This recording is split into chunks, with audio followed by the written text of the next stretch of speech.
We made it. Yeah. Felt like forever, bro. It's been a very long time. Yeah, since I first reached out to you. Mm-hmm. And now we're here. That's all that matters. It's beautiful that we're here. Man, bro, we go way back. Yeah. Dude, way back. Middle school.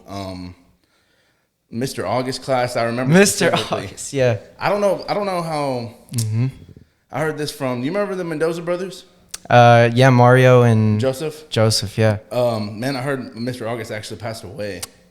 No way. Yeah, I swear. I don't know how. Like, he told me this. They don't seem like the type of people to like lie about something like that. So, yeah, when I found that out, I was like, damn, that's kind of sad. He seemed like a really young dude whenever we were in his class at the time. I mean, may his soul rest forever. You know what I mean? In peace. But I always knew him as the kind of guy that normally spoke like this a lot. Yeah, no, for sure, dude. Mm-hmm. Yeah, a very soft-spoken person. And I just remember all the shit we used to get into in that class, bro. It was like, damn, man, if I would have known what I know now, I would have never put you through that, Mr. August. You know what I mean? Just any teacher, really. Because, I mean, I feel like, honestly, they don't get paid enough. When we were in, it wasn't just math that we had together. It was you, me, and Thomas. We had that. Oh yeah, that's right. We had the I think it was the English class. We had a homeroom was Mr. August class, I think, right? Mm-hmm. Yeah, that was math. And then yeah, we had the English class as well, Miss Thornton. Yes. Yeah, I remember. Dude, those days were. I'm so glad you remember these things. Dude, yeah. You go back and look at that, and you're like, man, you don't realize how, I guess, simple shit was back then as a kid. Yeah, that's Baker's 6th grade. I got my little cousin Andrew. Shouts out to my boy Andrew right now. Going to Baker? Yeah, I got him going to. I mean, well, I don't have him going, but yeah, he's going to Baker. Okay, no, it's a whole different school now. Yeah, they tore down the old school. Mm-hmm. I heard. That's wild too. But I didn't even give a proper introduction, man. But this is Loz. Loz, former Carlos. Carlos, formerly known as Loz or Carlos Fierro. Yeah, the chosen one, whatever you want to call it. Whatever, you know whatever it is, man. The ones who want to know, they know. Go ahead, give a round of applause to the homie, you know what I mean?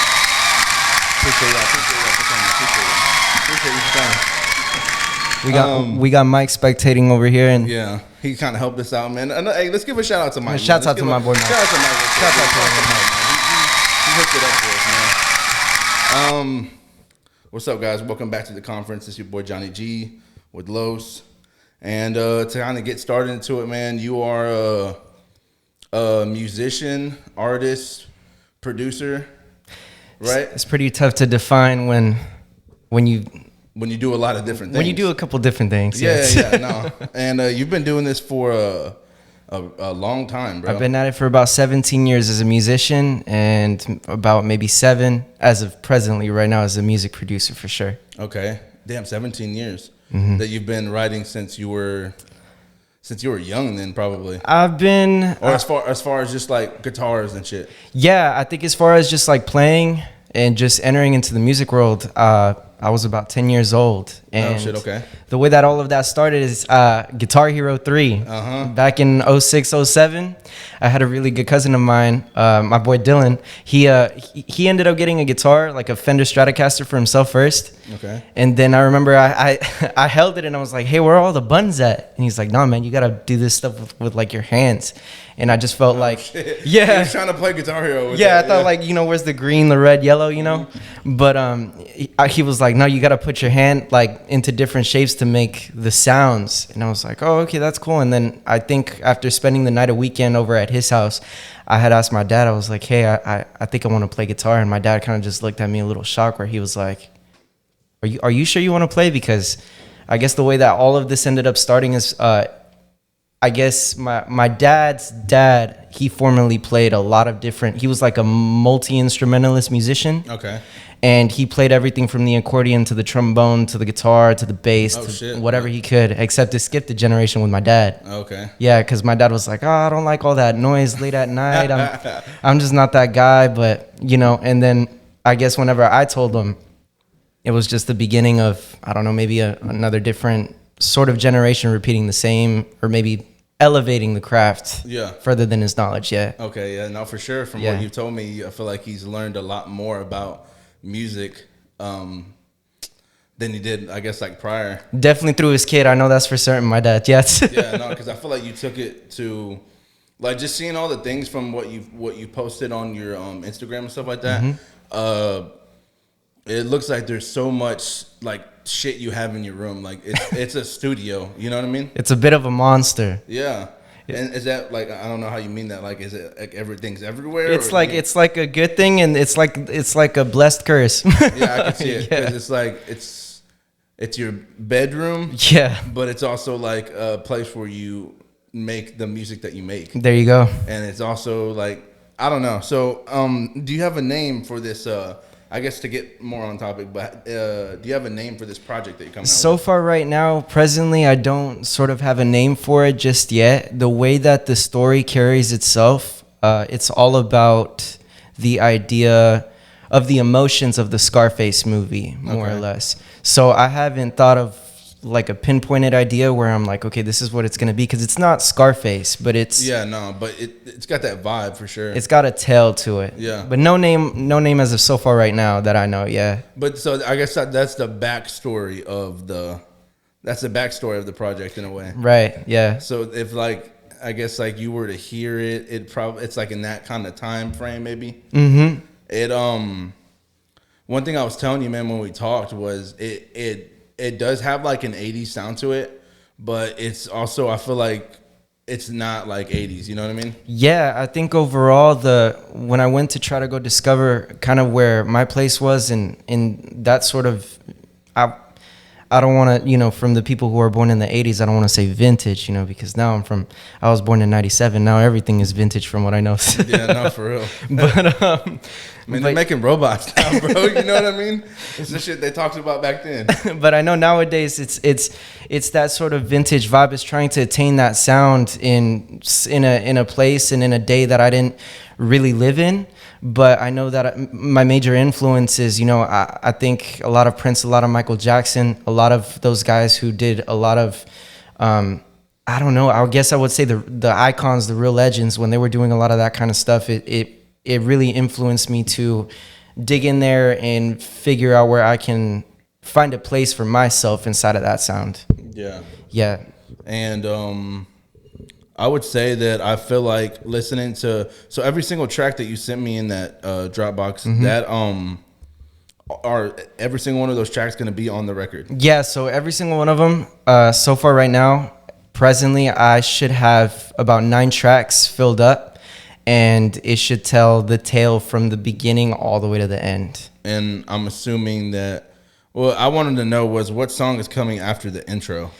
So the one after the intro would be The Thrill. So it's the beginning.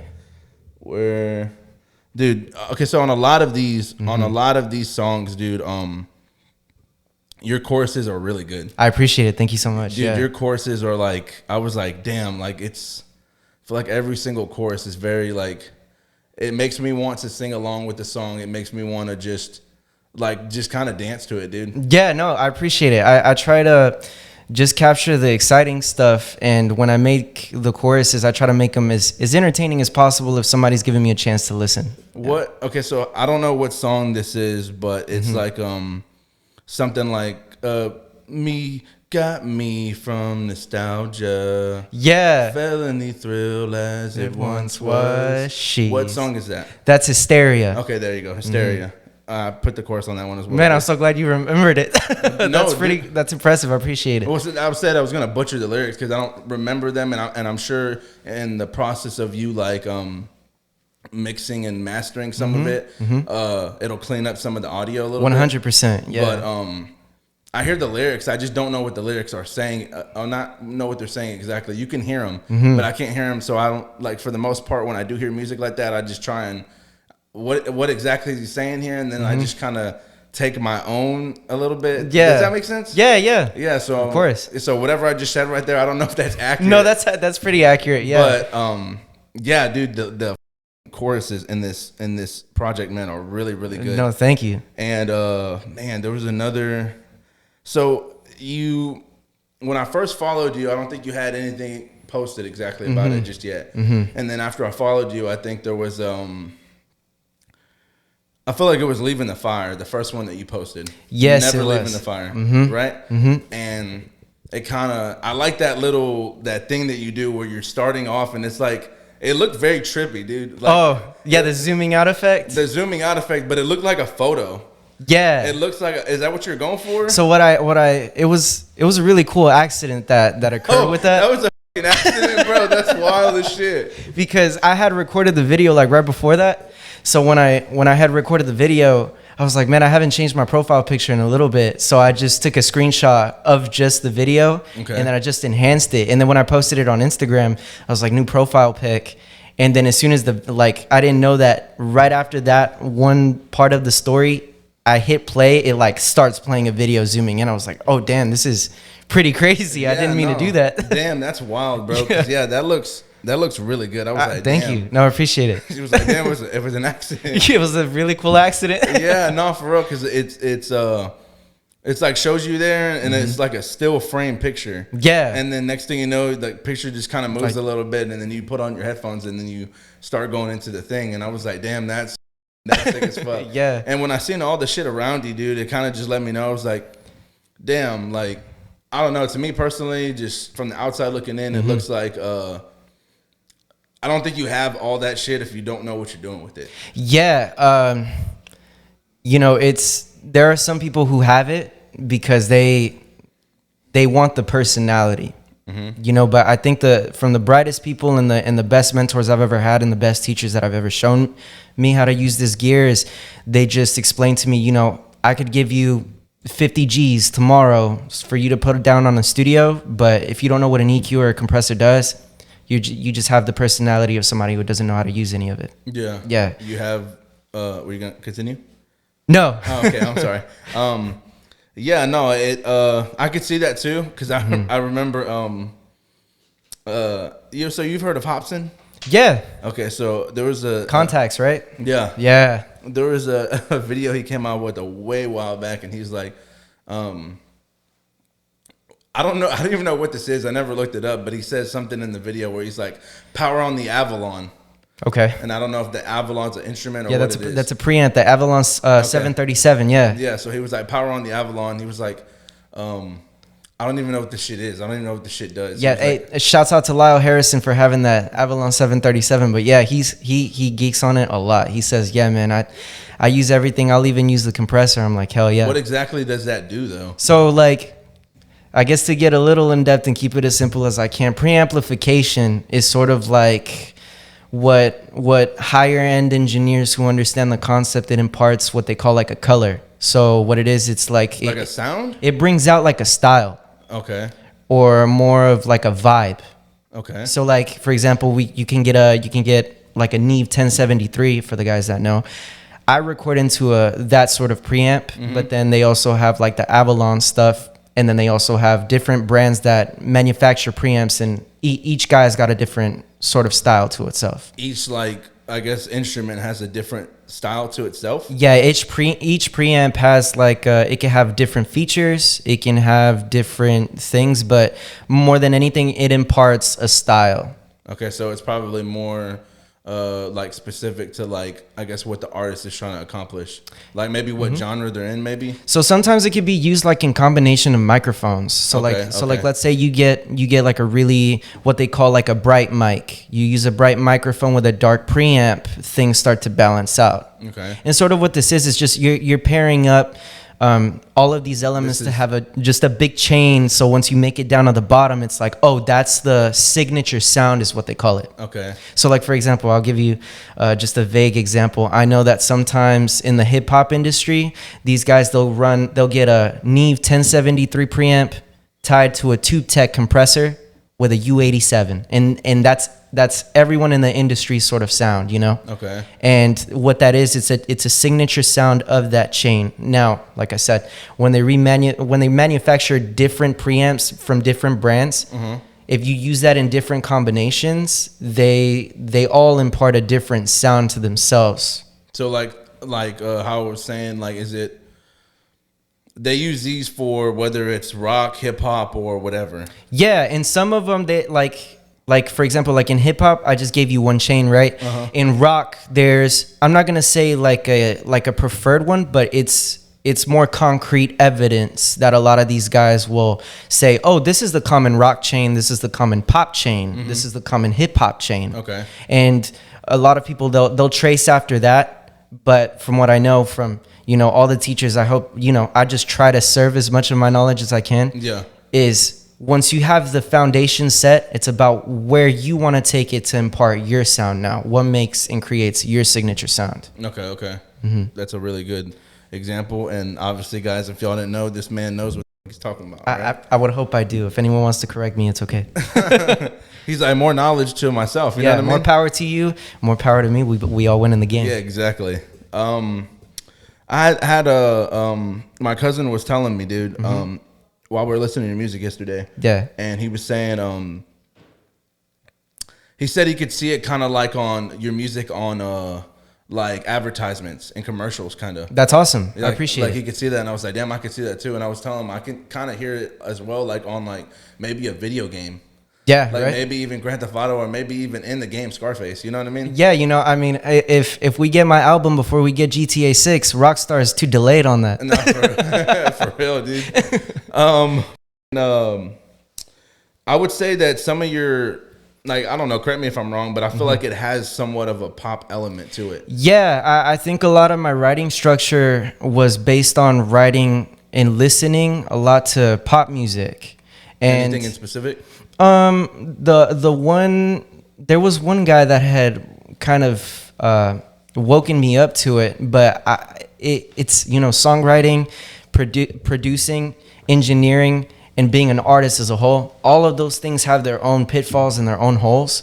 So like sometimes I'll give you an example like this. We can think about whenever we produce a lot of music, or if we're like beat making, for example, that's like just one tower of the big ladder of different levels. We can get real caught up in saying, maybe this beat's not good enough, or, you know, second guessing.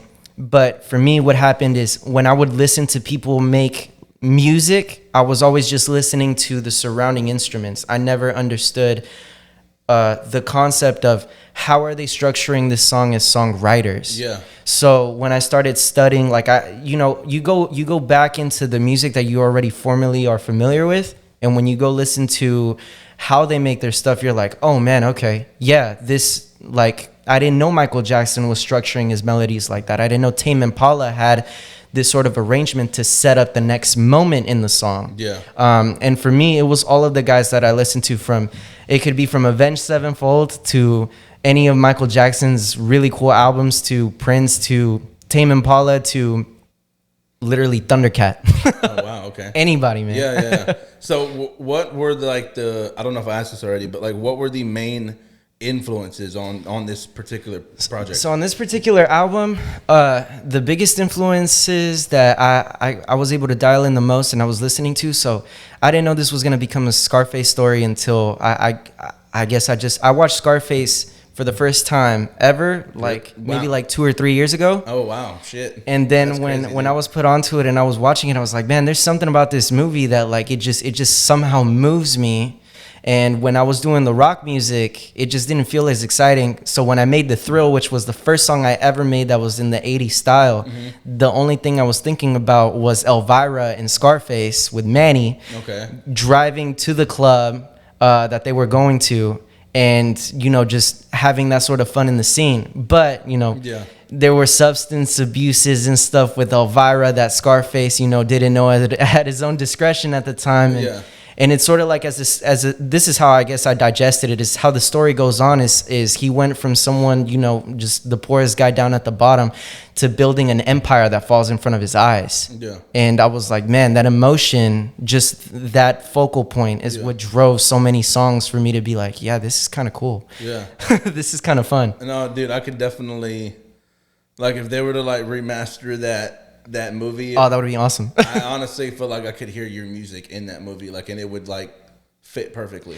I did see that like in some YouTube shorts that the director was wanting to put nothing but hip hop music like inside of Scarface, and I think it was the director, it was the producer, correct me if I'm wrong, but somebody had mentioned that they were like, nah man, I want I want to have like hip hop music in here, and the guy's like, nah, man, we gotta have like, for me, it's the symphonic like piano. Like his main theme song for me, I was like, dude, this is a huge thing. So when I made the intro to the album, I tried to sort of reproduce a similar feel or a similar idea using the bump, that kind of thing. That is perfect that you mentioned that, dude, because the intro to me is like, what the hell? Okay. So I was like, what did I write down there? Yeah.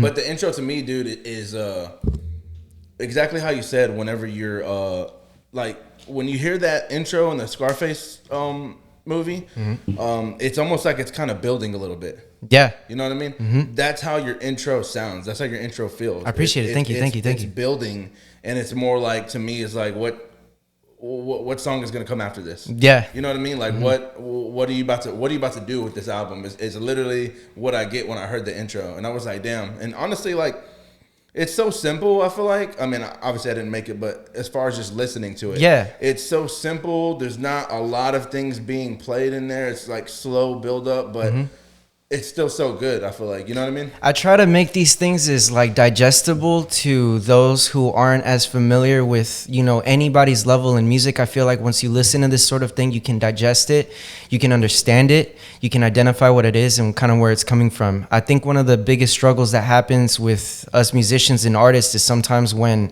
you're making something that you really like, but, you know, at the capacity and the high level that you're kind of placed in. And what one of my mentors had mentioned to me before is they're like, you know, when you learn a thing and you go produce a song off of that, you're sort of like displaying what you know in that current moment. And all you hear is normally that thing. So what I tried to do when I started producing these tracks is try to make it feel like there's something that's not too present inside of the mix. It's like everybody has their own space and their own crowd. It's not like an over shredding guitar. Yeah. Like you can hear, I guess, the prestige or the skill, or, you know, the weakness or the lack of, on the contrary too, of all of this stuff. So when I was making these songs, I was like, man, I just gotta make it simple, but like have it really hit to where people are like, okay, yeah, no, I know the concept of this song. If you ask me, what is the name of the song in one sentence? I could do it. Not like a super run-on sentence where I'm like, oh, well, is this thing and that thing? Nah.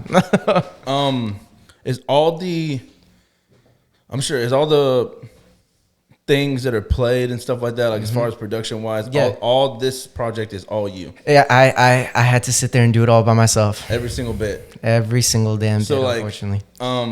Fortunately and unfortunately, but yeah. Yeah, no, I mean, because I imagine it's like a learning curve for you as well, and it's also like somewhat of a challenge, because I feel like to be able to do something like this and have it sound as good as it is and do it all alone and not have anyone else's name on it, that's a pretty big thing. Well, I appreciate it. You know, it's what took a lot of time for me when I noticed like maybe the drum fills weren't as cool, or maybe the bass wasn't walking as cool, or certain things that I was missing in those concepts. What I try to do is go and study drummers, or I study a bass player and how he's playing funk, or I'll go study how singers are putting their melodies together before in the verses, in the pre-chorus, and the main choruses. So when I want to go study like specifically like, okay, how is this guy playing?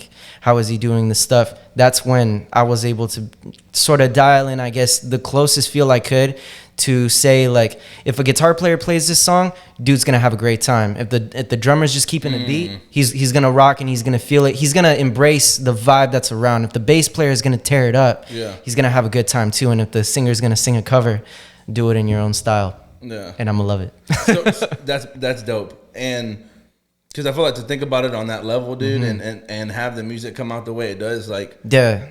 I read this quote one time where it was like, if you're dancing to music, it's like I might butcher it, but it was like the universe's way of like kind of, I guess, like dancing through you a little bit. Like the quote was essentially saying that's what dancing is. It's like the universe kind of dancing through you in a way. Yeah, there were a couple of times. I mean, I'll produce the track and I'm listening and I'm vibing, and then I'm dancing in my own space, just like, yeah, this is cool, but I'm glad nobody's looking at my dance moves. But this is cool. Yeah, right. So there was like the bass in here. Was it done on the instrument? So this is a really cool question. So half of it was done via synthesizer. Okay. And then another portion of it was done through me just tearing the bass in there. Yeah. And then what about the guitar? So the guitar was anything guitar in there was 100% done on guitar. We're talking. Yeah.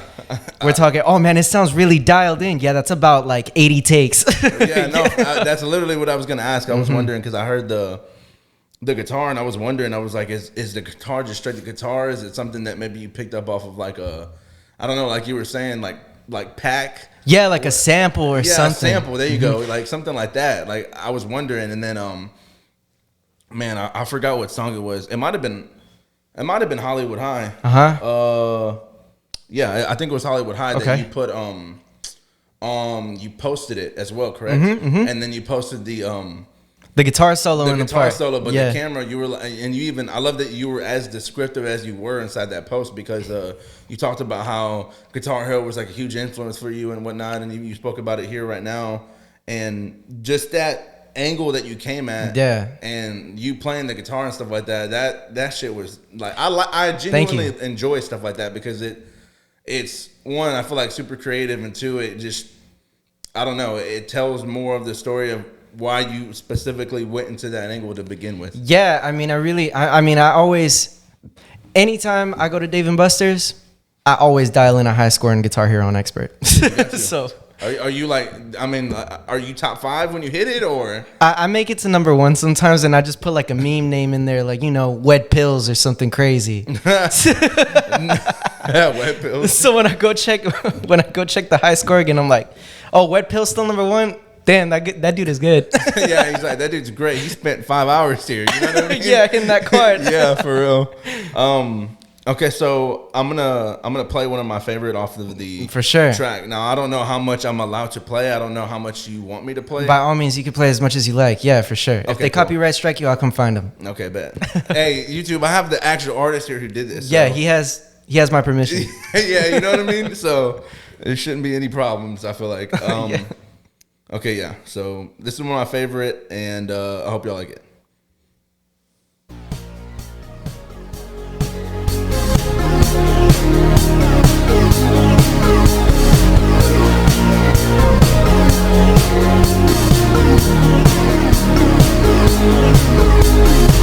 Electric guitar starts to sing from the hills of Hollywood. We let it ring. The streets we burn with tire scream. I gotta pause it real quick because I was just talking to my cousin about this. I rewinded it just 15 seconds, but I talked about how, and I told you this too, like I love music. I love music a lot, but I don't know that I have the creative means, I feel like, to be able to make music without, because I feel like all music is somewhat derivative of other music in a way. Yeah. But I don't know, to make, like, when I hear certain things and like melodies and just the way certain choruses sound, it's to me, I feel like there's some things that are just kind of like undeniably good. Like just anyone who has an ear would like the way this sounds. And that's how I feel about this in particular song right here. But how you said something about Hollywood on the dreams, and it's like something about like, how do you hear that? Like, to me, dude, that right there is like, it's such a small detail, I feel like, but like, dude, that makes, like, that right there could take you through the whole song, I feel like. I appreciate it. Yeah. Like, how do you think about that? I'll give you a really good idea and a really good example. I took this from Timbaland.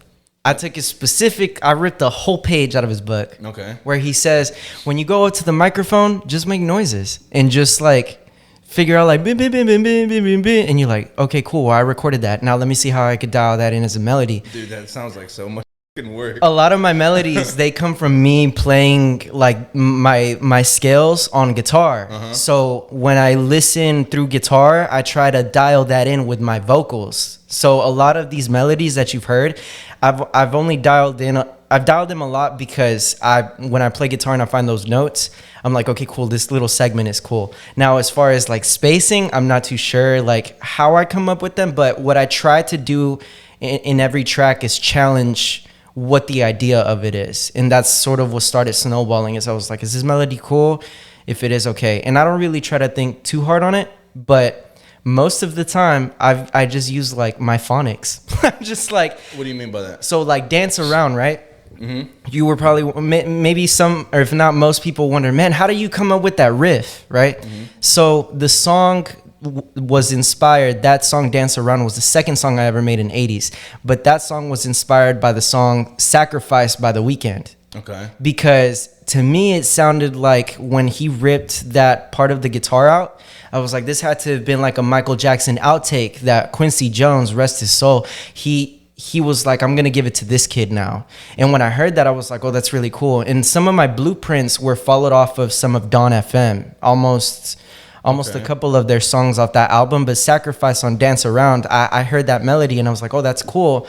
I don't want to just take a carbon copy out of it, but I want to create it my own. Yeah, exactly. And the only way that I created it was going banana, banana, banana, banana, and I was like, okay, now how do I put that on guitar? Yeah. And that's how that song came about. So sometimes when I make melodies, that's how I build them, just like phonically, okay, so rhythmically singing it. That is sick as hell that you said that, because I feel like there's certain, it's not so much like I can do it better, or maybe it might be that way, but like I hear certain things sometimes in music and I'm like, man, it would have been cool if they let this go on a little bit longer. Yeah. You know what I mean? So I think that's kind of what you're saying as well. Mm-hmm. Like you hear something like that and you like, you know, you just do it. Okay. Yeah, and I'm always thinking to myself, I'm like, man, I mean, that sounded really, really cool, but like what would like a different chord progression on the pre-chorus make that guitar move to, you know? But that guitar stayed steady like a sample because it just played throughout the entire song of The Weeknd's.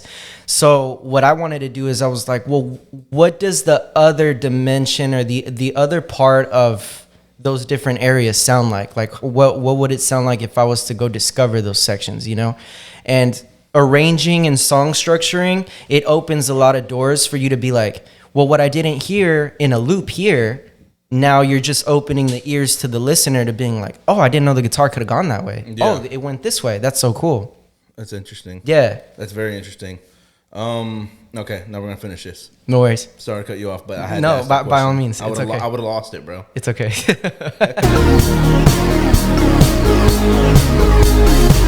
Electric guitar starts to sing. From the hills of Hollywood, we let it ring. The streets we burn with tire screen. And take a dive into the red, all for a dream. Shredding fingers through the string. Light up the fire that it brings.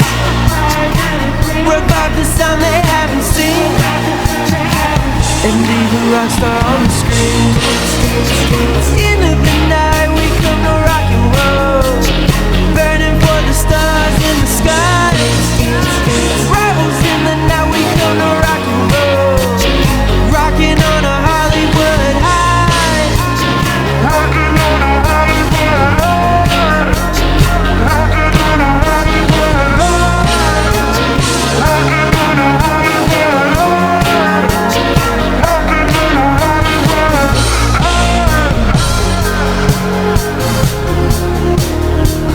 I think it's so crazy.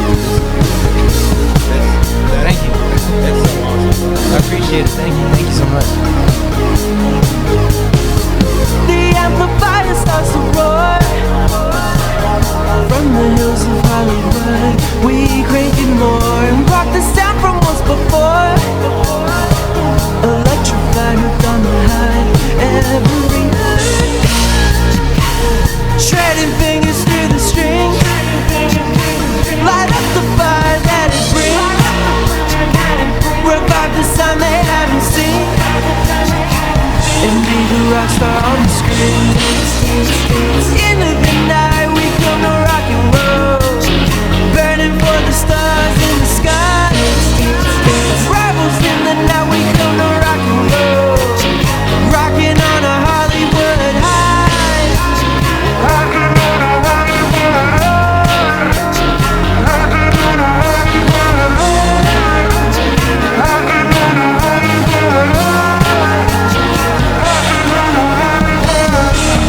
Hollywood.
Tough.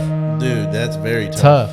Tough. That is So are you the type of person? Because I've had other people on here before Yeah. that are artists as well, and he was like, "Dude, I am my top listener in Spotify and stuff like that." Do you feel like you listen to your music that much?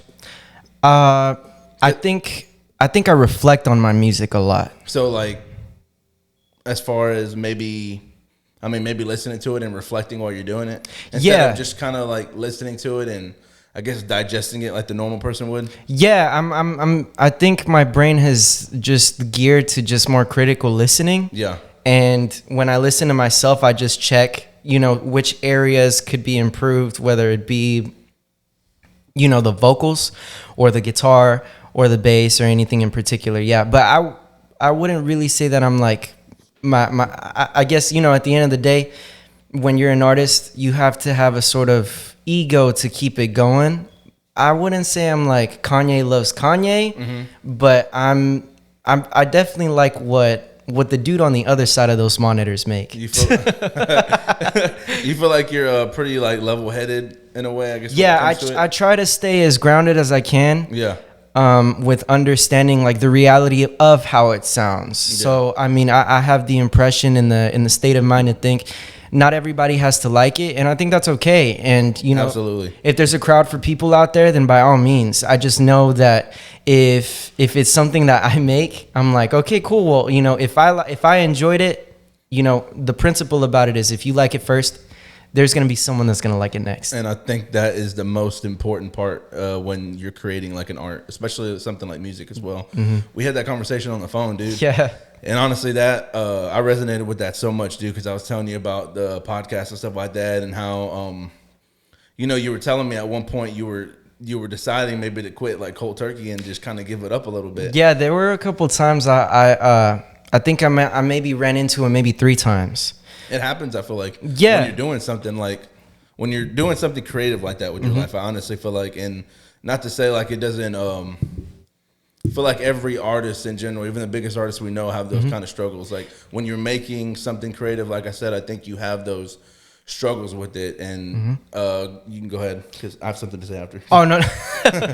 Yeah, I think when I was in the process of quitting, I think it was with the guys. So I had mentioned to Mike and I mentioned to Gabe, and I told him, I was like, man, dude, my 2011 MacBook Pro, it kicked the can, man. I don't think I want to do this. And it was him. It was him and Gabe that were like, nah, man, like we're the group right now where like we need you to like keep it going. Like, why would you ever let it go? And then eventually it was getting to the point where there was another time where I tried the rap thing on my own, and then I kind of realized when I did it by myself, I was like, man, where does the guitar ever live inside of my world here? And when I cut it down again, the last reflection I had, which was I think my most intense, maybe my most extreme, is I said, okay, from Loz to Loz, this is where we're going to talk now, and we're going to think, okay, if we do this for the last time, what is it really going to be? And if we do that, is it going to be worth,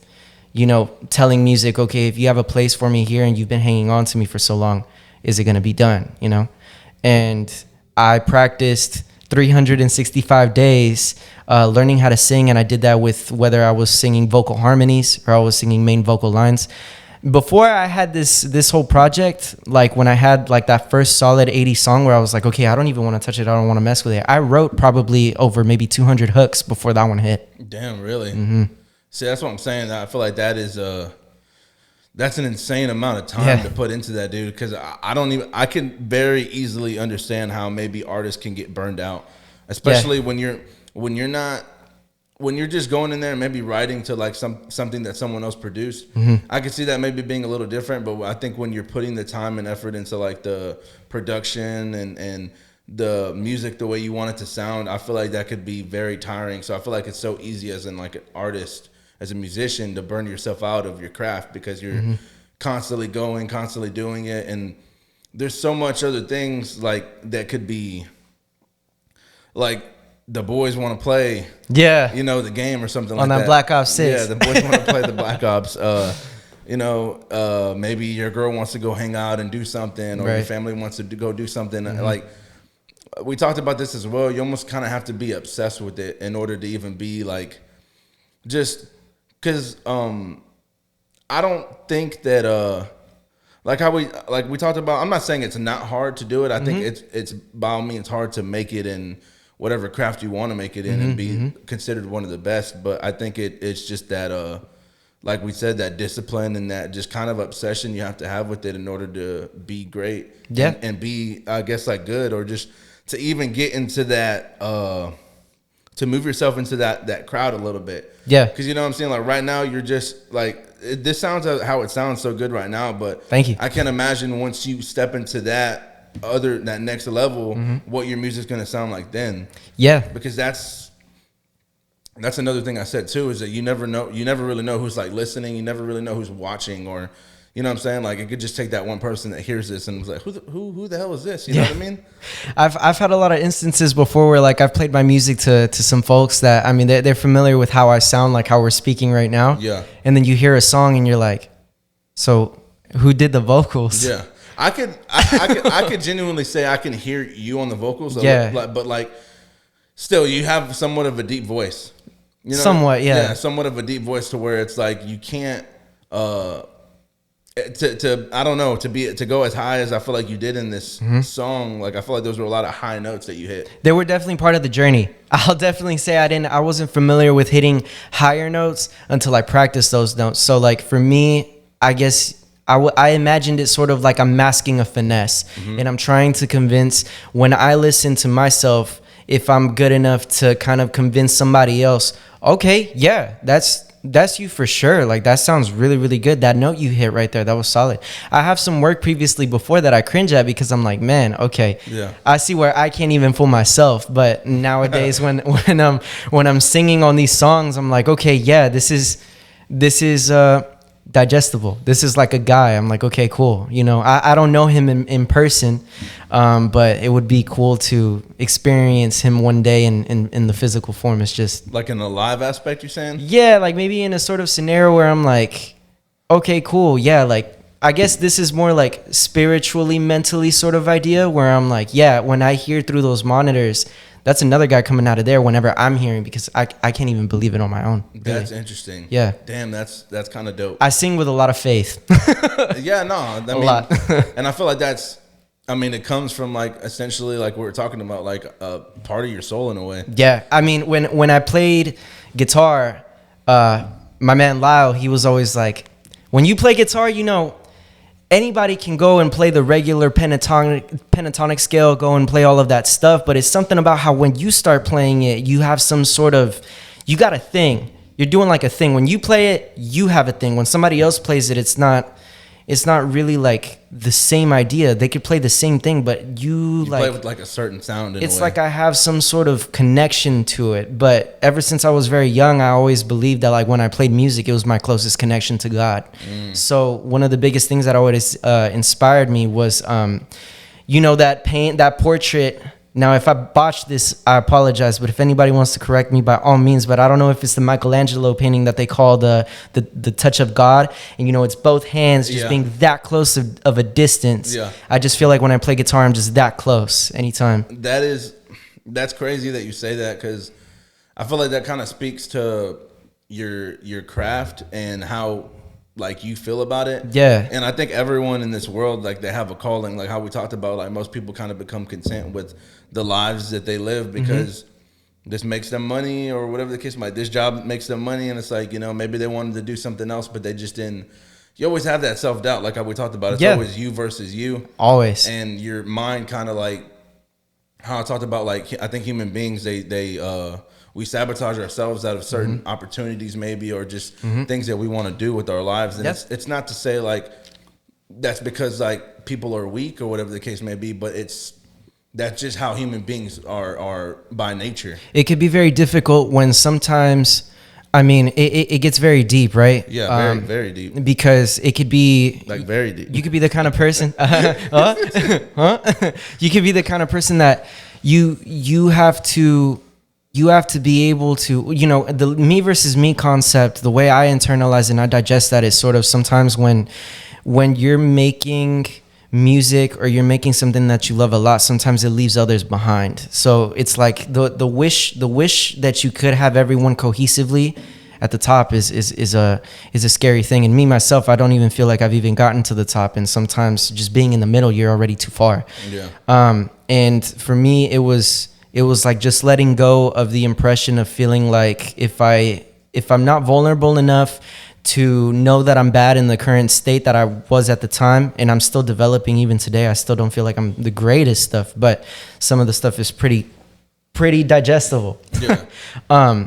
If you can't learn to be vulnerable enough with the things that you know you want to be more open to, it just never happens. You're talking about like being like essentially being honest with the things that you kind of need to work on. Overall, really, I think it's people being honest with themselves. It's when it's a hard thing to do. It's a very hard thing, because if you feel like you live under the eyes of somebody else, or if you're normally always feeling like there's a magnifying glass being watched over you, so you can have that sort of appreciation towards others, sometimes those are just minimal obstacles before you can even break through what's ahead for you. Yeah. And it could be very difficult. Oh, absolutely, man. I remember us talking about it. So you were saying that the music you make first and foremost is for yourself. Yeah. And I remember that topic that we had on the phone, that resonated with me a lot, because I felt like at one point when we were doing the podcast, felt like we were doing it for other people. Yeah. And I didn't feel as much fulfillment. Like right now, I feel like if I was able to, like, hypothetically, one day when it does happen, do it for a living, like how you said, it's like the closest thing you are to God. Like, yeah, I just feel like in a way that something like this is kind of in a way what I was made for, and I wasn't made to do, like, that's why I think I struggle with like just the work aspect of just, I can't be content with just getting up and going to work for someone else when I know that I feel like I'm supposed to be here doing something else. Yeah. And to me, that's kind of how I feel the same way. Like I talked to you about, because there's a lot of people that reference back to that conversation. There's a lot of people that I feel like, I mean, Avenged Sevenfold has a huge following. Yeah, right? yeah. But to me, I've never met, like, you're one of the only, I would say, few people that I met that listened to the band like I did and really enjoyed the music. We also resonated together as well with, I forgot to mention to you, but Fleetwood Mac. We messed with Stevie Nicks too. Oh, did we really? Yeah, we did. Yeah. Damn, dude. Yeah. I don't know who put you on that music, but it was my pops that put me on all that classic awesome stuff. Yeah. And that's funny you mentioned that. I have something about this Hollywood High that I just heard recently from someone that was like, damn, I can kind of hear that in there. But back to the Avenged Sevenfold, a lot of people I know personally, they don't really care too much for the band. And I understand, like how you said, you have to be, and that's what they talked about in this latest album that they came out with, Life Is But a Dream. And he was the lead singer was talking about how not everyone's gonna like the music, and that's okay not to like it, but they did something they wanted to do for themselves. And I made a video where I was kind of talking about the album and how deep it is, because it's talking about real, like, spiritual and, like, just deep stuff, dude. I definitely did tune into that one. If you haven't tuned into it, you got to tune into it. Oh, dude, it's so good. It's so good. And I made a video for that, and I was wondering just kind of like I guess like how many views I would get on the video, right? I mean, I typically what I wonder about with every video, but I stopped worrying as much after I posted that video about the views, and I was just more like, I felt good doing that video because it was a video that I wanted to do for myself. Yeah.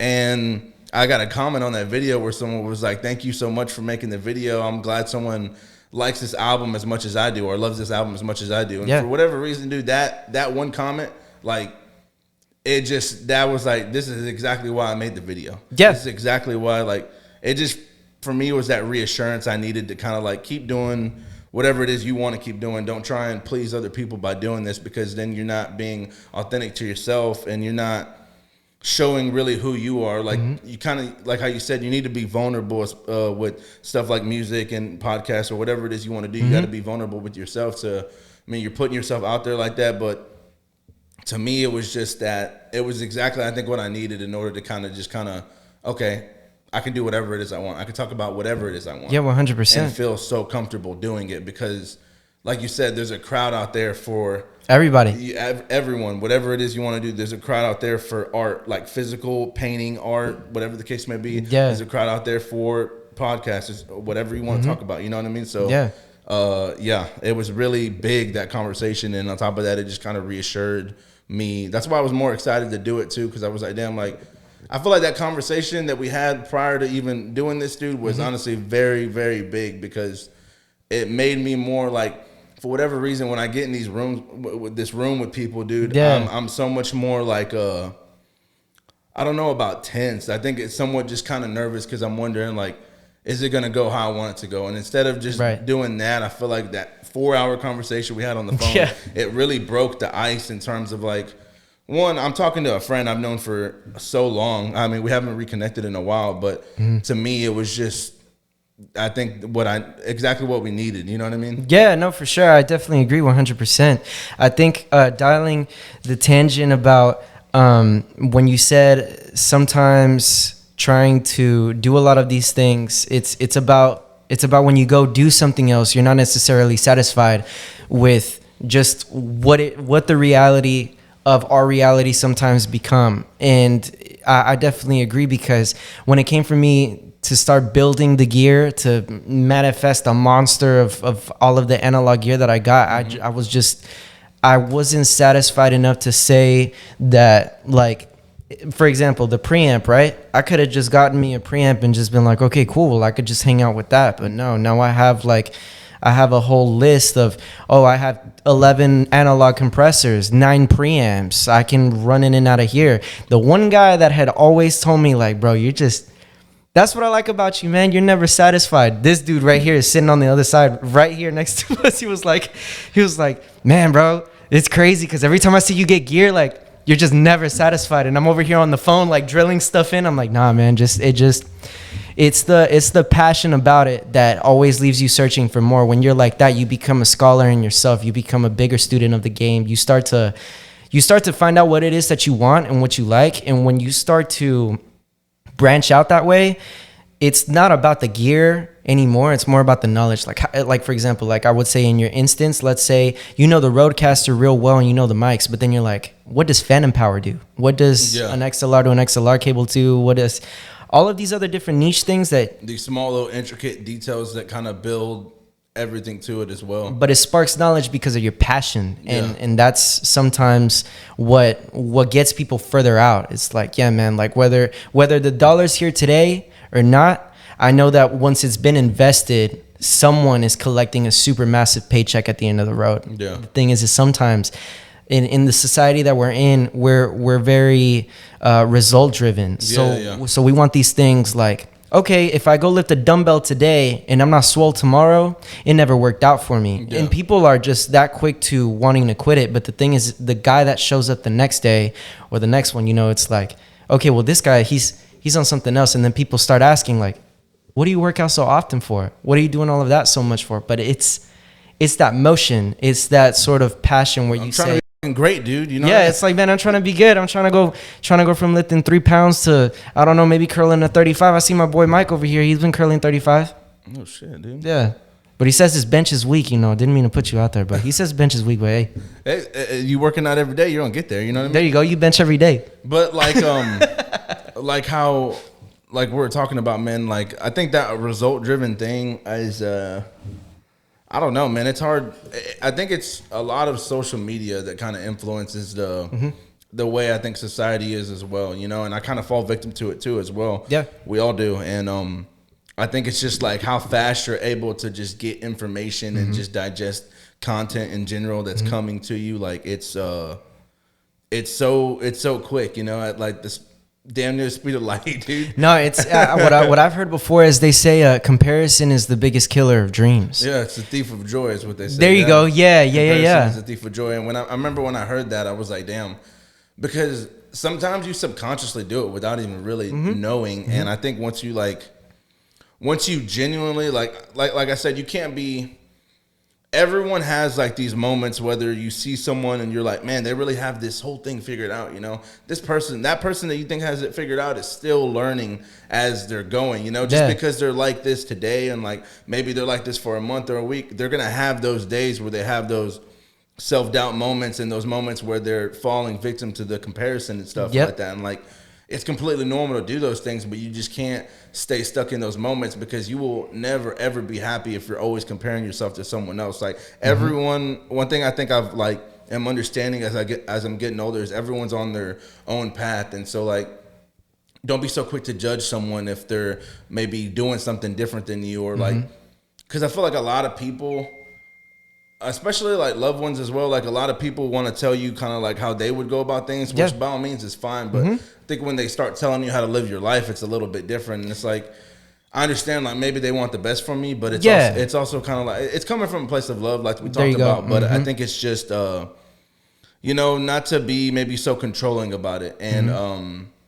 I don't know, like a lot of people are like, well, maybe you should do this or you should do that with it. Like I appreciate those advice that you get, but like for the next person, it's not always going to work out that way how they might think it will. You know what I mean? And that's why sometimes the delusion factor, it kind of takes into place whenever you're just, when you're so deep inside of doing something that you're in, you can be so addicted to that it can almost cause you to feel like you have a sort of delusion in mind because the way that I think about it is like this: is God doesn't show everybody the same thing upon everybody's eyes. Otherwise, everyone understands each other.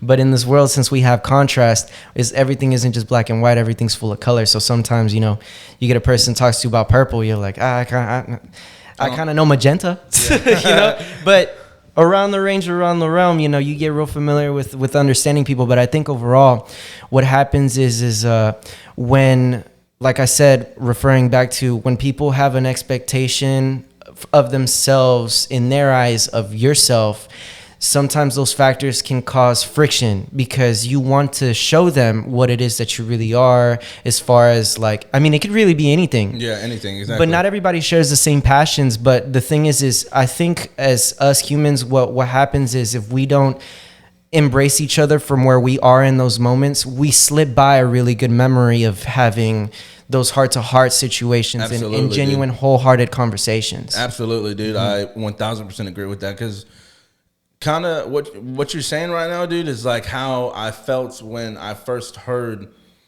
like you post your music. And I remember when I was talking to Matt about it, I was like, man, you think he's still doing music? Shouts out to my boy Matt too. Yeah, no, shout out to the homie Matt, bro. Hey, real one, dude. 100%. I was in there with you, bro, you know, physically, bro. I was in my mom's stomach with him, you know. Literally. Yeah, right. 100%. I was asking him, like, do you think he still does music? He's like, I'm sure. And at the time, I guess we had just gotten so lost. Like, I didn't have an Instagram at the time. I just recently made one, like, I guess not too long ago, fairly.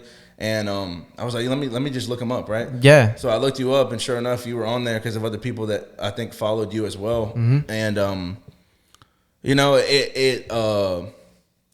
think I embraced more of like, I guess like how much you were into it because I seen everything when you posted it, and I was like, one, I thought the music was really good, and two, it just, to me, it brings, it might sound kind of corny, but it really brings some kind of joy out of me to see people doing their thing that they love to do, and just like having fun with it. And that's mainly what I seen whenever I seen your post. And whenever you send me this link or whatever to the album, essentially, I was like, man, like, I don't know how you could, like, dude, literally just such a big smile on my face because it was like, bro, it makes me happy that, to me, it's like, it makes me happy that someone out here is like enjoying, I guess, like what they're doing in terms of just being creative and just, I don't know, just loving every minute of it, dude. Because how I see it is like, there's people, I think there's people that make music and they like to do it, but I would say you love to do it. You know, I think that's the different part, because to know the things that you know and are knowledgeable about, that takes time, that takes a lot of effort, and that you only do that if you only know that stuff if you love it. You know what I mean? Yeah, I mean, it just, I felt like I got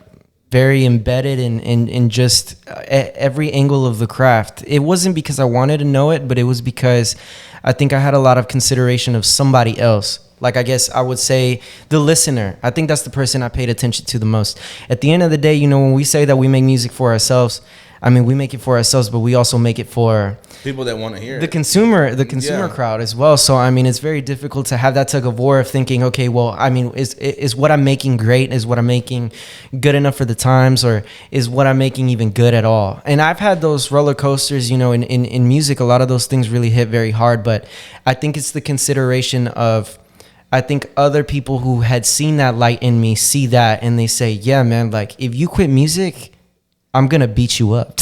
and bro over here is one of them who's like, yeah, man, I can't imagine a reality with you not making where music. you're not doing that. Yeah, and I think those people are really good to have around, dude, because they're, like you say, some people see, like, I've had people who tell me, like, dude, this right here, like, this whole thing, they're like, dude, this is you, like, this is you.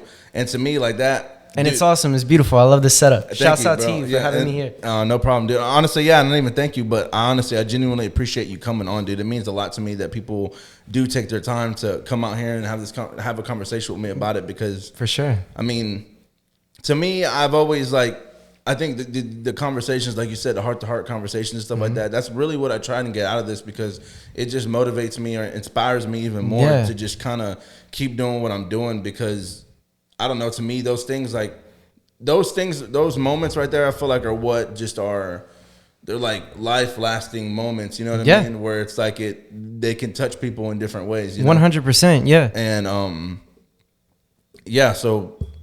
man, that was I forgot where we're at, but whole lot of heart-to-heart stuff. But yeah, no, it's definitely understandable. I mean, when I have conversations with whoever, I mean, I maintain my consistency, whether I'm on camera or I'm hanging out with Mike, or I'm hanging out by myself. I mean, I see him around the corner. Sometimes he gets a little afraid, or sometimes he's like, oh yeah, that's bro right there. I can see him from the back of his head or something. I don't know.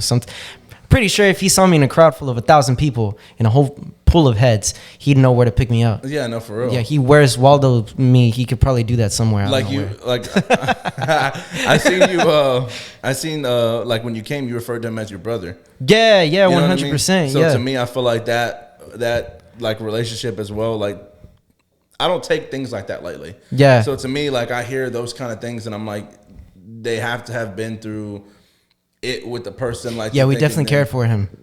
Like that. No, not like that, but no, we cared for him like in ways where we just had to care for him, you know. Yeah, he was like, I'm not about to put that out there like care that. for him. No. But but to me, those things like that, like we said, and I remembered now what I was talking about, but it's the I don't know, I just feel like it's the moments those moments, I think, when you have those like self-reflecting moments, those are very, very big moments that I think that anyone in any craft, like, they really need to have, and they need to be honest with themselves about, because like you said, if you can't be honest with yourself about the things that maybe you need to work on and stuff like that, because I'm not going to sit here and be like, this is the best thing ever, this is the greatest podcast in the world. Yeah. But like, I'm my biggest critic, as well as I'm sure you are 100%, too. yeah. And so when I'm listening to myself and watching the videos after, especially during the editing process, I'm like, man, I could have did this here. I could have did this here. And it kind of just lets me know, like, all right, well, then you could do it on the next one. Yeah. You know what I'm saying? Do it on the next one. Do it on the next one. And I think building opportunity for anything, that's how I guess, you know, loosely, but I think that's how America was built, on opportunity, you know? It's like, it didn't, you know, it's a lot of really, it's a strange fine line here, right? Because I like what you're talking about. I have a degree, and then I also have a lot of experience, so I can vouch for the college kids that go out there, they get their employment, they go get set up, and there's nothing to worry about it, you know. Yeah. But then I also was very well taught by the guys who taught themselves, who said, hey, I'm gonna do this, and I'm gonna, instead of feeling like I have a funnel of opportunity that might be like really, really small right now, it's how you build that luck. So like, for them to go out and seek the same knowledge, if not more than what I have done in my path, in my journey, you know, those guys are the ones that also have built themselves the opportunity that maybe, you know, they said, well, I don't have to go into the doors of college to go crazy with this kind of thing. But the guys that are educated in the college realm, they're like, yeah, man, well, I'm familiar with what these things are because I had hands-on on it, but I need more experience. Yeah. So Whereas the people that are like self-made, they kind of like they, like you said, in a way put themselves in those positions to be able to like attain that experience. Because at the end of the day, like I think experience is probably more. It becomes a big value because I think I mean, if it's something everyone can do, great, that's fantastic. When you're on a journey to leave a legacy, it's extreme because we're talking you're breaking generational change. We're talking you're doing something that no one else did before you. Yeah. We're talking, okay, well, this sort of sacrifice, I mean, whether it's for me, maybe it might be, but if not, then maybe my next generation after that, maybe I have to maybe you spark the idea of spark them on the way. Yeah. So like with those kinds of risks, you know, some families, they want to say, hey, you know, why wouldn't you just go and do what's most conventional, you know? What's more safe or whatever. Yeah, what's safer. But I've heard different stories from a lot of people who said, you know, when people say, you know, this person, they went and they got a degree and they thought that they were going to have it all safe. And next thing you know, they were in a dying career and things just didn't work out for them. So they had to go back into school because that's all they knew. Yeah. And it was all the stuff that they studied. And that's why, I mean, I think what is very valuable that I didn't understand, and one thing that my father had implanted, you know, right in my mind, is that he said, you know, it's good that, you know, college kids should go and learn a trade, because what happens is you have to get up in the morning. You have to go report to a place. You have to learn all of these disciplines. You got to go wake up and go do stuff. Yeah, it builds that discipline within you. Yeah, for sure. Yeah, I mean, I'll tell you what. I mean, shouts out to the sort of work environments I've always been, well, that I traveled with alongside my dad. But, you know, when you work a 14-hour shift, a 16-hour shift, an 18-hour shift, yeah, dude. It does something where you're like, okay, that's really cool, but like I'm gonna build that a part of the boulder that I'm trying to catapult to the moon. Exactly. So that way I could put all of that energy that I put over here that I didn't want to do on the stuff that I really like, and I pay a lot more attention to the things that I do like. Yeah. So that way I won't have to show up and do the same thing again. Dude, absolutely, bro. Absolutely. You really put it in perfect words right there. Another thing I was gonna say was about Hollywood High was literally before you came, my cousin was telling me, he was like, dude, it kind of sounds like, I feel like, I don't know if there was any Pink Floyd influence in there, but when you're echoing the Hollywood High, yeah, like, dude, we hear like Pink Floyd in that. That's so cool. And it's the wall in particular. Yeah, I had some influence and inspiration as far as sound design from the wall, but I never really dialed into Pink Floyd too heavily like that. I know my cousin Dylan, he's a big Floyd fan where he sat down and he's listened to like the 12-minute tracks, the 9-minute tracks. Oh yeah, dude, that's oh yeah, we took a quick little coffee break. Just kept it rolling on the tape machine, and then after that we just started shredding like 2 minutes later, and you're like, oh, okay. Yeah, no, that's commitment for sure, dude. Yeah, and shouts out to the guys who really enjoy the audio file section of that. Those guys really do pay attention to the sonics, and I mean, it's not that I don't make music for everybody, but I try to make it to those who want to listen. Yeah, no, for sure, dude. And it's really good. I'm gonna play another one here before we wrap this up, but for sure. So this one in particular was my favorite one. I wanted to play this one last because of what you were. I pay attention a lot to lyrics and music. To me, they're what really kind of just.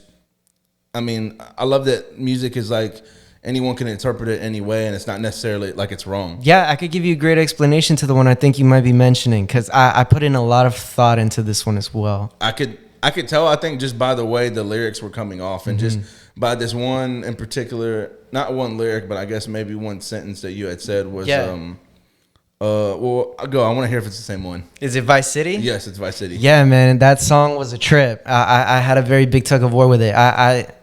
If you were to ever, sorry to cut you off, but if you were ever to, I mean, I feel like you kind of did release a single in a way, but not really. You kind of released like a snippet of the single, but I feel like this would definitely be like a single off your album. Now, I don't want to tell you how to do it, you know what I mean? But I appreciate the consideration. I definitely think that this would be a good one to like really, I guess, to attract the people in a way, because to me, it's one of my favorite, but just as far as lyrics and how it goes, like it sounds great. We could definitely get in depth with that one, because it has a lot of, I wouldn't say a lot, but some pretty good surface information that I think when I wrote this song, I was in the position where I realized a lot of this music that I wrote, I didn't write on my behalf. I kind of just wrote in the instance of someone else. But I think I resonated with this one so much because it's the choices, it's the stuff, it's all of the stuff that is kind of said in the track. But that song was something else. I was maybe this close to letting it go, where I was like, dude, wow, yeah, bro. this one might just need to die, and This one might not need to make the record. it's a little too complicated to think that maybe it might just be like an idea. But no, when it came out, I was like, okay, yeah, this is nuts. I'm glad you stayed with it, dude, because Thank you. that it was I paid no mind till I lost my mind. that lyric right there was like, damn, dude, that's some shit like I would get tatted on me, bro. I appreciate. Well, hey, And I don't even have tattoos. thank you. Yeah, But like for real, like those kind of lyrics, dude, are really like, I don't know as much like resonate with me, but they're so deep, you know? Yeah. I feel like they're very impactful lyrics. yeah, it's like you're having fun with the track, but if you listen just close enough, you're like, oh wow, this is a little vivid for sure. Yeah, no, this is for what sure. it really is. Yeah. So I'm gonna play this one as well, and yeah, this is my favorite one so far that Thank you. you've sent, dude. I feel like if this had like plays, Yeah. this would be my most played. Yeah. Hell yeah. No, I appreciate it. Thank you so much.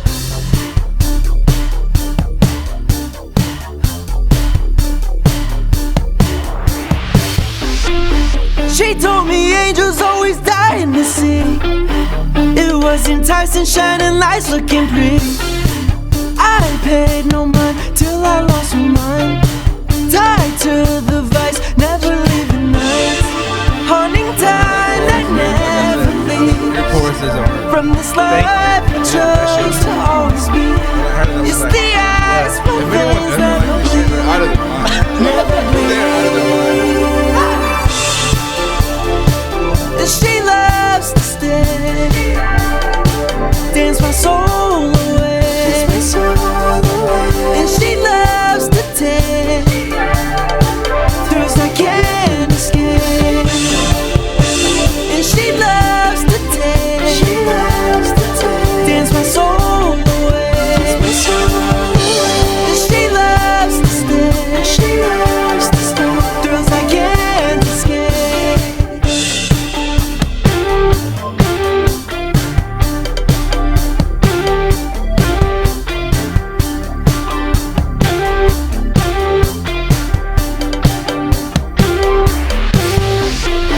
She told me there's no reason for me returning. What's bad about a king when his world comes burning? I paid no mind till I lost my mind. Tied to the vice, never leaving nights. Haunting time that never leaves. From this life I chose to always be. It's the ice, my veins never bleed, never bleed. And she loves to stay, dance my soul away. And she loves to take thrills I can't escape. And she loves to take, dance my soul away. And she loves to stay, thrills I can't escape.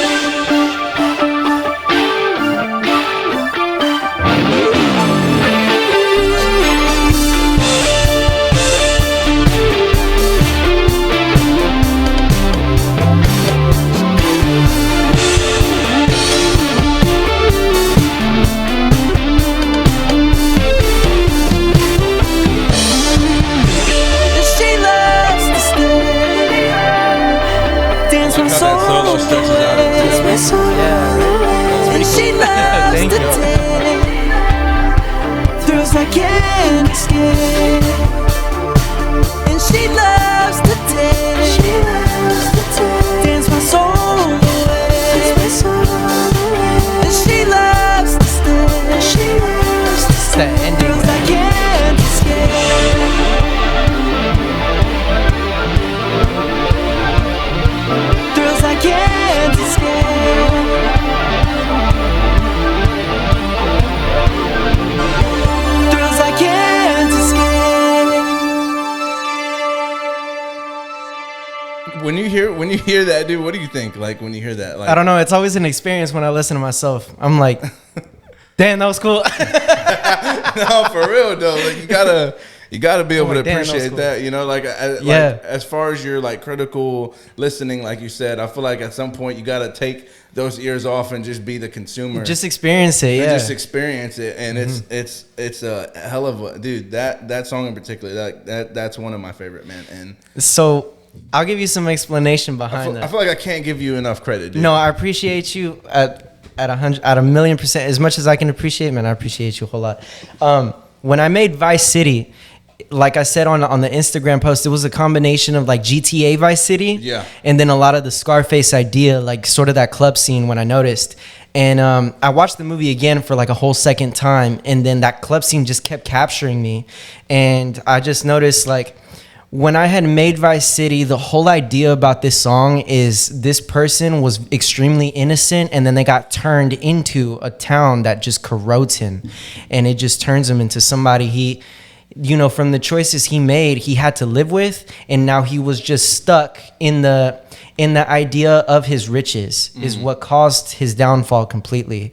And that's what Vice City was about. So what I did with the chorus is I said, she loves to take, dance my soul away. Yeah. And she loves to stay, or vice versa. Thrills I can't explain. Yeah, no, thrills I can't escape. Okay. But then the chorus switches. She loves to take, dance my soul away. Yeah. She loves to stay, thrills I can't escape. Yeah.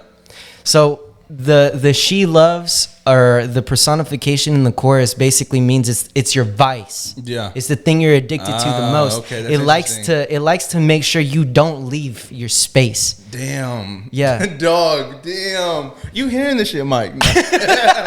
He's like, Mike's yeah, dude. Wow, dude. So my biggest thing is every time I named all of these songs, like for example, Hysteria, you listen to the hook, you're like, yeah, it says Hysteria. I got it.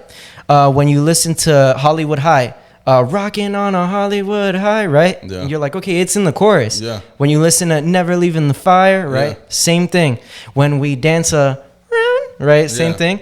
All of those songs, they all have the names, The like, title in the song placed in the chorus. This one was the one I was getting ready to let go, because I was like, I was in a conversation with myself thinking like, nah, man, like this one shouldn't have, Vice City, you know, just going the whole time. I was like, nah, how do I make the listener feel like it's more of a, it's more of a, I guess, the title of a book.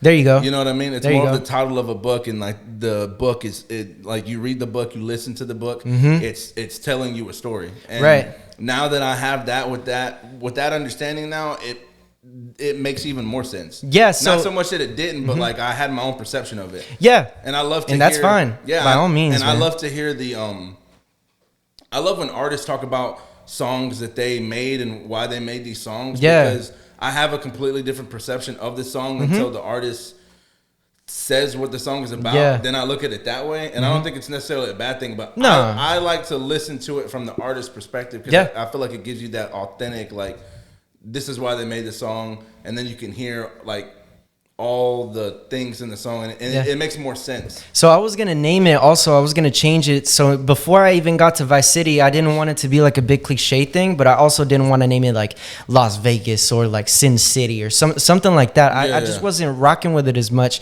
So when I went with Vice City, I was like, okay, if this is gonna be Vice City, like, how is it gonna sound? Like, it's gotta be like Miami, GTA. Absolutely, like, you know, it's gotta have that vibe to it. But when I wrote the first line, I had a lot of consideration of thinking like, what's like a hot line I can write?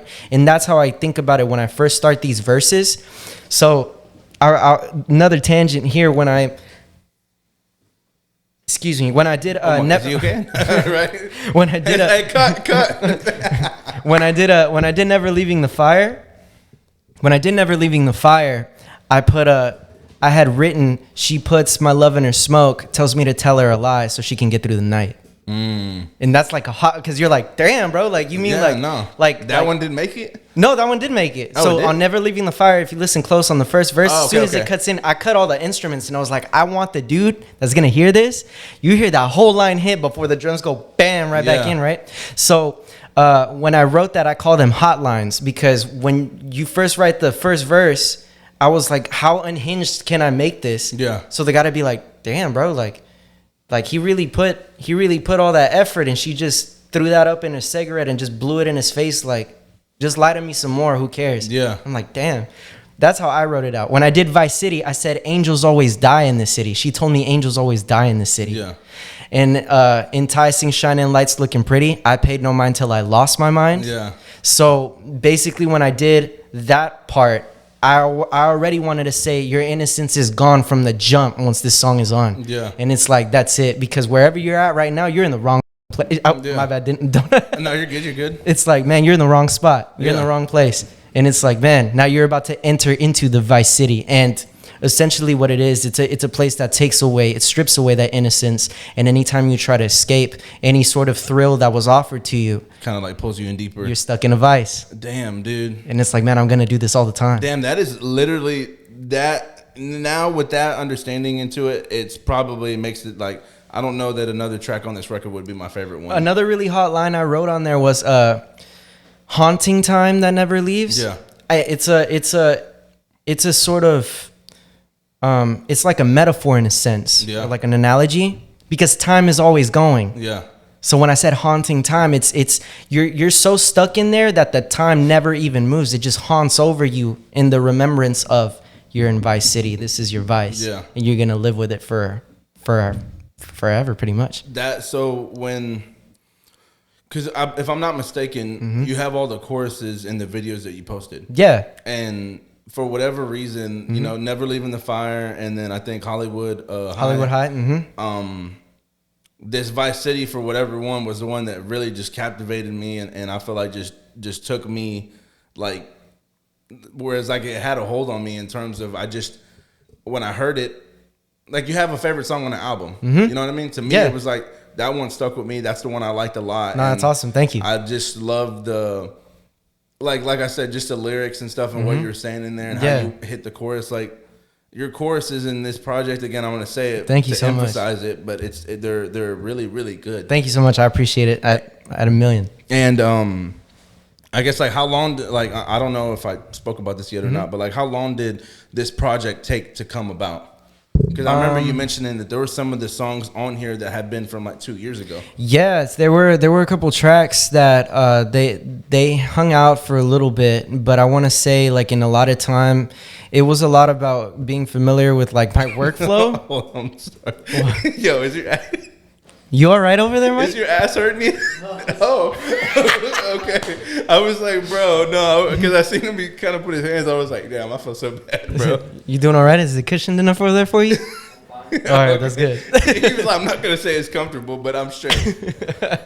Yeah, but I mean, they hung out with me for a little bit because it was really strange for me to redial in. Like it's just I have to do a lot of research to go find like what I resonate with and where it sparks my ideas. Okay. And it's not the most difficult, but it's just I'm trying to serve the purpose of every song that I can. So I really, Because you have a vision of like the album and what you want it to be about, right? you can almost assume the technique is like method acting. Okay. Right? Like dudes get so extreme, rest in peace Heath Ledger, but you know, I take that sort of idea where like you have to jump in that vibe and know what that is, so that way you come out with something that sounds like that. You almost have to just put yourself in that experience. Yeah. And for me, most of the time when I've written a lot of these songs, I've always thought of, oh, it's somebody else. So I was a little transparent with it. It's just Vice City, I think it kind of took a piece of me where I was like, okay, yeah, this kind of makes sense because still in the pre-chorus, right, where it's haunting time that never leaves. From this life that I chose to always be, it's the ice my veins never bleed. Another metaphor where it's like when your blood's frozen, it never moves. So like you're just so stuck. I was trying to keep amplifying the idea of making you think like whatever this vice is considered to yourself, you're just never escaping that. You're consumed by it. You're just stuck and frozen in time. Damn. And you just always remember it and it keeps going. You're just self-indulging the same vice. And you're choosing to. That's why I like this whole Scarface story, right? Yeah. It's like it's I mean, for what most people's vices are, they're pretty much they're addicting. You know? Yeah, I mean, it could be. I mean, the smallest stuff. It could even be nuances, right? It's like, man, every time before I go to bed, I have to check my phone, or it could be something maybe along the mid range of line that we see more commonly, where it's like, oh man, I gotta go take a Nick break. I gotta go smoke me a cigarette. I gotta, those in themselves are those little tasteful vices. Coffee. Biggest one in the planet, right? Yeah, no, for sure. Coffee is the same thing. It's like, man, every morning I get up, I always gotta have that hit of caffeine, I always gotta have those 2 double shots of turbo espresso on that Mountain Dew combined with that Starbucks drink. You know who I'm talking to. I've never. You know who I'm talking to. I've never personally felt like the I don't know, man. I guess caffeine in terms of, because caffeine's in like sodas and stuff too. Yeah. Mm-hmm. But I just never found I guess the thing with coffee. Like, to me, coffee never really stuck with me. It's been a new thing for me this year, but I'm a fan of the cappuccinos of the occasional times. Yeah, no, for sure. Whether that be manly or unmanly, whatever you guys want to decide what it is. I mean, I enjoy it. That's what I like. Yeah, right. Whatever tastes good. Yeah, right. And then who can go wrong? Like, you can't say my taste buds are wrong. You know what I mean? There you go. You know what I'm saying? It's a preference. I've seen some guys before where they're like, "Oh, you over there drinking worms drink. You're not over here drinking that Jack Daniel's 87 straight." Yeah, no shit, right? I'm like, hey, I don't know about that one, bro. Yeah. I mean, I like my liver enough, and I like myself enough. I would say it's funny that you say that, because like in the industry, as far as like the plants and whatnot, dude, I found that there's so many alcoholics out there. Oh, what? There's so many alcoholics. There's so many. Look at him smiling over there in the corner. You might be one of them over there. There's so many alcoholics out there, and there's so many people that do coke. Yeah, and I think it's wild to me, to where I was like, bro, y'all should just. Bro, legalize marijuana so everyone is safe, dog. Bro, you talk to me about people being coked out. You put bro over here on the mic. He could tell you all of the stories he's been hanging out over there on them call outs with those guys where they say, "Oh, you never pulled the triple before." Yeah, like, dude, that shit is sober. Yeah, right. They think he's crazy for coming to work sober or some shit. It's like, dude, you're not on some kind of stuff. It's like, I don't know. Yeah. To me, I personally couldn't go into work like that. It's. Here's the thing I'll tell you. When you go into work tired, right? That could be for anybody, right? And I know, the crowd that will dial into this and watch these podcasts and watch this video are going to be like, yeah, man, I feel that. I used to be an HEB employee at one point. No shade on HEB. Nothing wrong with that. But, sometimes it's at certain times when you get tired, right? Shouts out to the car pushers, man. Those guys are mad underrated, mad slept on. I've never been a car pusher myself. I never worked the carts. I did something else in there. But, I can't imagine. You go out in the sun, you're mad tired, and you're pushing those carts for, let's say, like 8 hours, right? Yeah. But when you're sleepy, you're always staring at that clock. Yeah. And when you're tired, you're like, man, dude, like, I wish I could get out of here, like, right now. Yeah. That same sentiment and emotion for these guys. Yeah. When they're like, oh man, come stay a double or something. Come, bro. What? Yeah, it's like, what? What? To me, I understand I get it. The money and stuff. It's cool, but to me, I've always valued my personal time over money. I mean, I think time is the only thing you never get back. Yeah, no, for sure. And the risks that we take when we're sacrificing our time, and I always feel like when it's a job that you don't like and things that you don't like to do. When you sacrifice that sort of time, it becomes very difficult. I mean, even mentally more than anything. Absolutely. I mean, not to put his business out there too much with my boy Mike, but I mean, I've tried to coach him and talk to him a whole lot, just heart to heart situations where I told him like, bro, like you got to stick in there to do your thing, or it's tough. Where he's like, man, dude, like my mental health is kind of on the rocks, or sometimes it's just the way that the seasons are looking. Shit is tough. And dude, like, I feel that, man, a lot, and I think a lot of it has to do with that whole just doing something that you don't want to do. And don't get me wrong, I mean, shit, the people before us, the people way before us did this as well, but I think it's just more like I don't know, I think with how expensive everything is getting and how like it's not so incentivized like maybe it used to be, to where it's like people I think are just getting more tired of it by the day. It becomes a more difficult situation, especially for the older generation, because I mean, just like myself as well as yourself and everyone else that are where we are in this age, we just don't want to make the generation previous before us to assume and think like, oh man, these guys are lazy. My kid's lazy. I can't believe it. I'm so disappointed. He don't want to work. He don't want to go. Like they would say, like they're weak. They say like weak-minded. Weak-minded. Yeah. And I don't think that's it at all. I think there's more of a, I don't know. I think there's more of a pushback than there was prior, like before. Because at the end of the day, I think it was just like there wasn't as much opportunity as there is now. You're exactly right, yeah.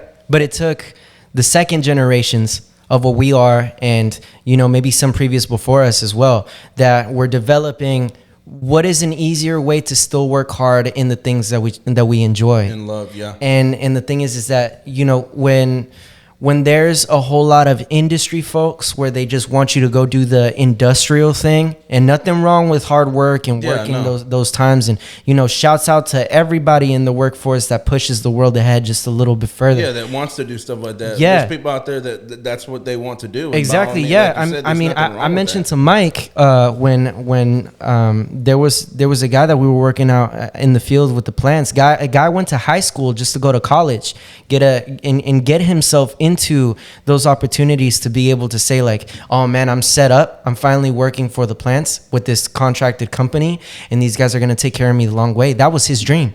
And bro over here is like, man, bro, that's his dream. That's wild, bro, because like I can't. I'm like, no, but look, it's valid because it makes sense, because there are people who dream of just being in the instances that maybe sometimes we take for granted, and sometimes it's because we have that internal itch of thinking, man, I'm just really just not built for this. And sometimes when you're just not, like, it's I don't think so. Sorry to correct you, but I want to elaborate more on that. It's not so much like not built for this, like you can't do it, but like that you're meant for something more. There you go. Yes, exactly. That's exactly what I'm trying to get across. Is like it's not that you're not made to go to work. I believe there's a lot of people that because they go, right, the same trade ideas is like because they're going to somewhere they don't want to go.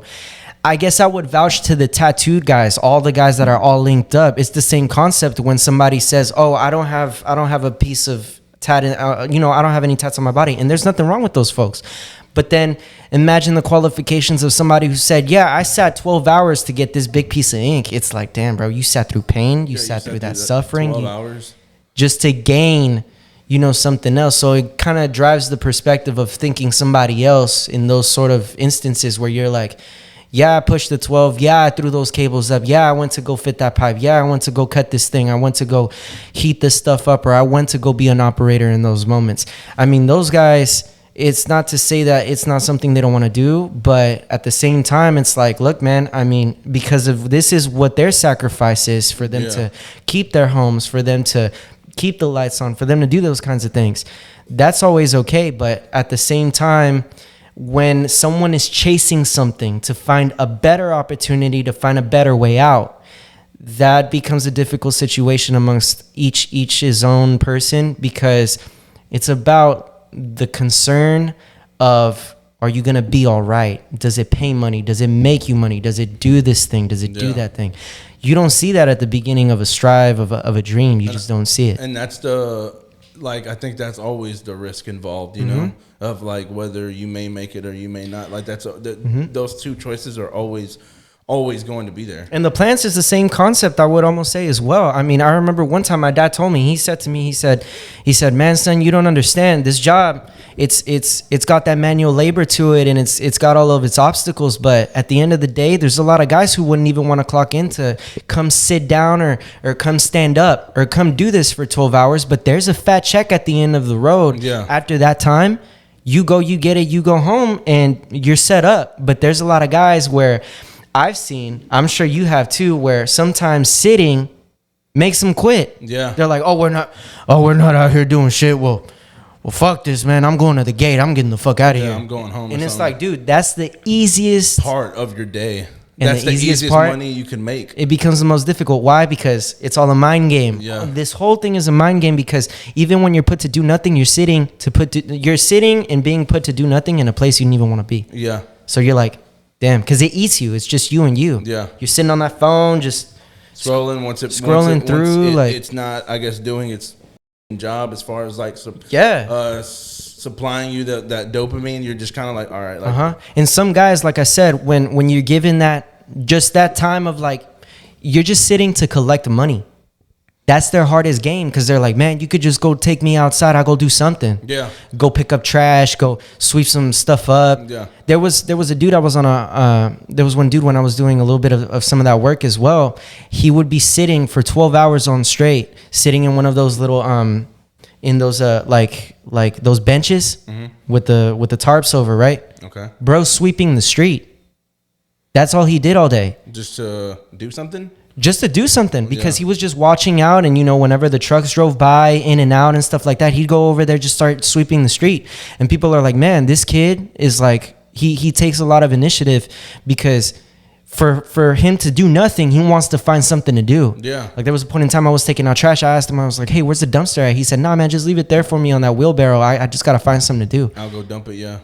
And sometimes it's just that's how I am, I think, for the most part. Mm-hmm. And I think a lot of it has to do with just I would say my parents did a really good job of like instilling that hard work ethic in me. Yeah. And by all means, but I'm also the person that's not going to complain if you want me to sit here and I have nothing to do besides be on my phone for these 12 hours that I'm here. I'm not going to complain about that, because I know when it comes time, I'm going to be the one that works his ass off. Just go and perform. It's all a very similar concept in those fields. And I mean, at the end of the day, when you do something that you don't really necessarily resonate with a lot, sometimes it's just the still silence is what's loudest, and that's what can just cause you to just back out, tap out. It's the dynamic of those things, right? It's even in the music realm, right?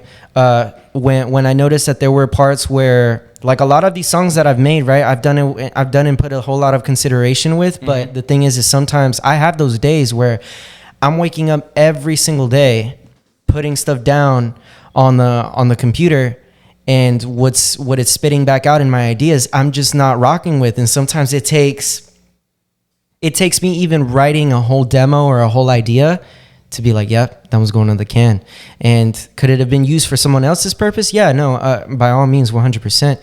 But for me personally, in wanting to do a lot of those things, it could be really difficult, because it's just these ideas and all this stuff that I do. I'm like, man, dude, like sometimes you just don't hit that inspiration, but it's running into those walls. Yeah. It's having the silence of, well, I just didn't do anything today. That's when it becomes the loudest, because you're like, damn, because you become very disciplined, semi-workaholic-esque. As far as like trying to just come up with the next thing that has to cohesively align with what you got going on. Yeah. Mike, could you check that phone real quick? Did it stop by any chance? No, it's still tracking on there. Okay, cool. I don't know. I just heard something. It might have been his phone then. Yeah, I heard like a like. Oh, I don't know if it was mine. I don't know who it was. Yeah. Who else is in the room? No, but man, so I want to thank you, bro. Yeah, by all means. For coming on, man, giving me Thank you for having me, and I appreciate it, man. Honestly, I feel like this is a really good conversation. I appreciate you. Thank you. I would love to have you back on once the album drops. 100%. Yeah. And we'll be here. I'll see if I bring the other guy too. Yeah, man. Again, thank you so much, man. I love. Before I go, I just want to tell you how much I love your passion, dude. Thank you. And what you're doing with music. Honestly, I feel like you're just only scratching the surface right now, and I feel like it's so. That's crazy to say with how good your music is already. Thank you. And I can't imagine how much better it's gonna get. No, I appreciate you. Yeah, right now it's just it's the end of the start. Yeah, there you go. So now it just needs to start. Yeah, and that's all we got. Yeah. And for all the guys out there, man, thank y'all for watching. I appreciate it, man. Don't forget to like, subscribe, share, comment, whatever you feel necessary. And don't forget, this might sound cheesy as well, but don't forget to tell the people around you that mean the most how much they mean to you and how much you love them. 100%. I definitely agree. Yeah, you never just know what anybody's really going through until you find out, and then, But sometimes it's too late. Sometimes it's too late. Do you want to share anything, or you don't feel the pressure too? You know what I mean? Everybody, go ahead and follow and subscribe, like, share a whole lot to my boy Johnny over here, because he's doing a whole lot of justice to the guys that are known and the guys that are unknown, much like myself, to the ones that are up and coming and to the ones that are established. Overall, we appreciate everything that he's done for us, and inviting us over here and just being awesome company, the way that we are to him, the way that he is to us. You guys can follow me at Blessed by Loz on Instagram, and then also I believe TikTok as well, or anywhere else that you can come and find me. Hopefully by that time you'll find me somewhere viral if it comes, but if it doesn't, then we're just building it slowly. But I appreciate you, Johnny. Thank you so much for having me, and man, it's been an honor. No problem, man. Again, dude, thank you for coming, dude. I appreciate y'all's time, and y'all catch me on the next one, guys. She said